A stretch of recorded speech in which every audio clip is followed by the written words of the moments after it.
తెలుగు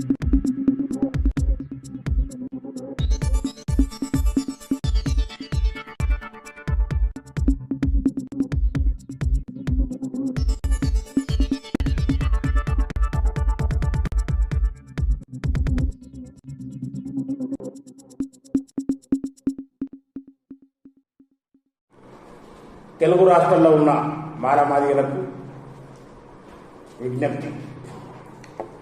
మిత్రులారా, 30 సంవత్సరాలుగా మాలమాదిగలుగా విడిపోయి ఎస్సీ వర్గీకరణ పేరుతున్న మాదిగలు వద్దనే పేరుతున్న మాల మహానాడు ఉద్యమాలు జరిగిన సంగతి మనందరికీ తెలిసిందే.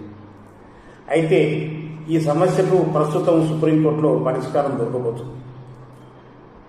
కేంద్ర ప్రభుత్వం నుంచి అడ్వకేట్ జనరల్ గారు, అదే రకంగా పంజాబ్ నుంచి సీనియర్ అడ్వకేట్లు, అదే రకంగా మన తెలంగాణ రాష్ట్రం నుంచి ముఖ్యమంత్రి గారు రేవంత్ రెడ్డి గారు ప్రత్యేక చొరవతోన అడ్వకేట్ జనరల్స్, అడ్వకేట్స్ అందరూ కూడా అక్కడ వాదనలు వినిపిస్తున్నారు. ఎస్సీ వర్గీకరణ అనేది సబబు అని గతంలో డాక్టర్ బాబాసాహెబ్ అంబేద్కర్ గారు తాను రిజర్వేషన్ ఫలాలు ఇస్తున్నప్పుడే నేను ఇస్తున్న రిజర్వేషన్ చిట్ట చివరి వాడికి కూడా అందాలని చెప్పేసి అని స్పష్టంగా ఆయన తెలియజేయడం జరిగింది. దానికి అనుకూలంగానే వాదనలు జరుగుతున్నాయి.